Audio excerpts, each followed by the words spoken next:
They want us to be a part of the discussion. Time will be given to any of you in the audience wanting to share how Singleton has impacted you. I'm pleased to welcome our guests to the stage. Joining us is writer and producer Sherry Day Scott, director Jason Perez, SCAD professor in performing arts Adam Friestro, film critic and author Gil Robertson,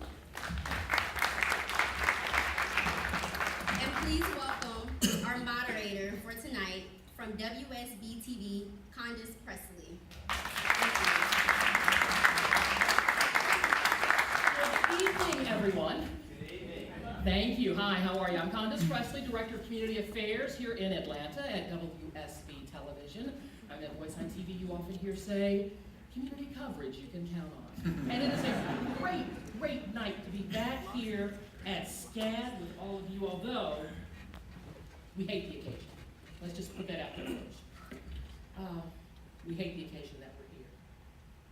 John Singleton, as you heard and as we all know, passed away last month, leaving behind a body of work that many filmmakers don't achieve if they live to be 90 years old. One reason for this is that he started so young. His success came right after film school when he made Boys in the Hood. Now I know we have a good number of SCAD students in the audience tonight. Think about that. This fact, he was about your age when he changed storytelling forever. The reaction to Boys in the Hood was immediate and strong. John found himself thrust into the role of an important voice for his generation. It's a role that he took very seriously and led to visits to Capitol Hill and other advocacy that he continued throughout his life. Following the success of Boys in the Hood and his Oscar nomination, the youngest person ever to be nominated for Best Director, John Singleton went on to tell more stories. Poetic Justice, Higher Learning, Hustle and Flow. See, that was Cookie and Lucius before we got Empire.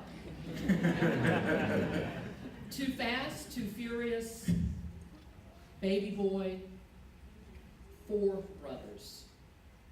Telling stories about relationships against the backdrop of gang violence, domestic abuse, school shootings, and drug addiction. John Singleton's work sparked conversations. The stories he told were about race, and in time, those conversations have become about humanity. Gil, I'm going to turn to you first, because you knew John. You just asked me backstage, what do you do with his phone number? Oh, God. He was your friend. Can you talk to us about his impact in Hollywood? Oh, well, I mean, my God, the list of names. I mean, he jump-started, a whole community of talent, both in front of as well as behind the camera. Not to mention the industry that spawned as a result of the success of Boys in the Hood. We had 5 or 6 other films that came as a result of that. And, you look at the careers that launched. So he was very much that's what he liked to do. He was a good guy. I met John between Boys in the Hood and Poetic Justice, and working as a journalist, doing a set visit. There weren't too many black journalists on sets doing that back then, and so there was a natural kinship between us, and also given the fact that we're both from South Central Los Angeles. And there was never a time in my professional life where, from the books that I've written to the organization that I run, the African American Film Critics Association, that I haven't asked John to support, to do something. He wouldn't be right there. He was, I think he gave a quote for my first book, which was self-published. The 5 cents have been all with publishers. He supported that. the very first AAFCA award ceremony, he was there.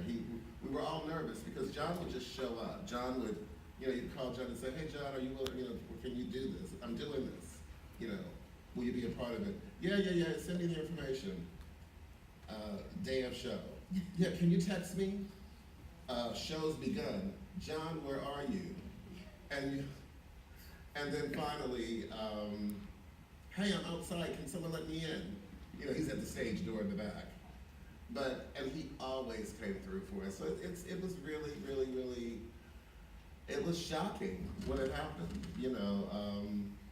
Hollywood and Black Hollywood in particular is a very small place. And so we've all been, I had problems sleeping Monday and Tuesday night. And with a Sunday leading into the Monday. And then that night his death was officially announced. He will sincerely be missed. Thank you, Gil.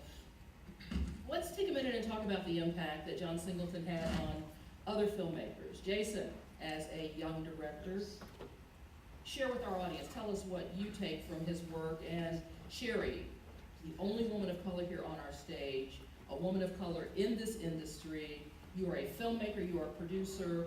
What does John Singleton's legacy mean to you? And Jason, let me start with you. As a filmmaker, African-American filmmaker growing up in New York, John's films taught me not to work in fear. That it's your vision, it's your passion, and you have to stick by it. There are going to be a lot of no's. You may come across people on and off set that John said you should work with people that you trust. And to stick with what you believe in about your film. If it's about your script, if you're in front of the camera or behind the camera, just not to work in fear. And I've carried that. I've been in this business for 20 years, and I've carried that since I was a production assistant. And I just, whatever I needed to do, I just did it. And just not to work in fear. Stick with your passion. Share the influence. So for me, I started out as an indie filmmaker, which is a pot of spaghetti and your friends, right? And seeing, when I went back as an older filmmaker, and I say this older as in 20s, right? John went to USC, right? He went to film school, he studied his craft. And I think that's why you saw his first film take off, right? There's a lot of people who have first films that do not end up winning them an Oscar. He took the time, and he also worked the system, because the truth is, there is a system. Even the indie films that break out, typically they have this machine behind them. And so as a Black filmmaker in particular, it exposed me to this idea that by all means, continue to write and continue to shoot with your friends, because that's how you get stronger. But there is a apparatus and a system that's at play, and that the smart filmmaker is trying to figure out, how can I be a part of that and still stay true to my story? Because at the end of the day, his stories were always true and authentic, but they were very much built within the Hollywood system. For performers, John Singleton made stars. The list of actors who have him to thank is very long, including this year's Academy Award winner for Best Actress, Regina King. Adam, you are an actor and the professor of performing arts right here at SCAD. I'd love to hear your take on the influence that John Singleton had on the acting community. When I was asked to come sit on this panel with you wonderful people, I started thinking, I think what I really want to do is I really want to think through my whole catalog of wonderful actors who are African Americans that I have known that are colleagues that are maybe in town. And every single one of them is shooting tonight. Most of them as series regulars or in major roles. And I would say that is a major legacy contribution that is directly related to that. And I think that to me that's a beautiful change, because that would not have always been true. I think personally, in terms of the way that I think about the craft and the way that it has changed, I know that for me, I got to grow up with Cuba Gooding Jr. And I grew up with Samuel Jackson. It's not quite the same, but I grew up with Jeffrey Wright, and these are some people that are heroes as actors that are stylistically approach the craft in a way that's palpably different than some of the other colleagues. And for me as an educator now, as someone who has the great pleasure and joy of getting able to work with and help shape and mentor and encourage young filmmakers, there are two really strong takeaways. One is, and I didn't know this phrase of don't work in fear, right? Which I love, but just the fact that this man changed everything in 23 helps me go, we don't get to make excuses about anything, about how hard it is. We just have to keep moving forward and working and put our nose to the ground and talk about the things that we think are important and that we know we have to fight for and that we know that we believe in. And that transforms the way that performers work, the stories that they tell. Jason, you wanted to add something to that?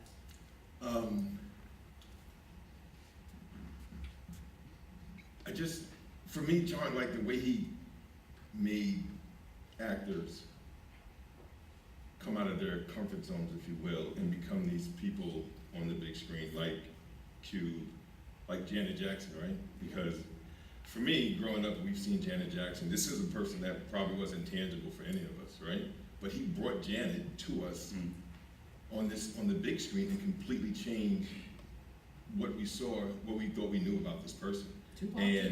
I was gonna say in Tupac, and I think he did that for many of his actors. So seeing him create this new comfort zone, if you will, for them, it's just, I think it's remarkable because we've seen, some of us have seen Ice Cube on stage, or at least in the music video, right? But we saw a different Ice Cube in Boys in the Hood. So I appreciate that. He allowed us to experience that through his actors. And you're right. I mean, he invested in his talent, and he also invested in creating stories that offered representations of people, specifically Black people, specifically the Black community, that people outside that community may not have been aware of. And that's something that he also lived. He remained in an area of South Central Los Angeles, even as a successful director. Granted, it's an area with $1 million homes, but it is still nestled in the South Central LA part of town. So he was very much an activist and an advocate for performers of color and for stories about communities of color. We've only got a fraction of folks sitting just right up here in front of all of you who've been touched by John Singleton and who've been touched by his work. What we would like to do now is to invite you to share stories about his legacy. We have a couple of microphones in the audience and someone will come, and if you raise your hand and we'll bring that to you, we want you to stand up, identify yourself, and ask your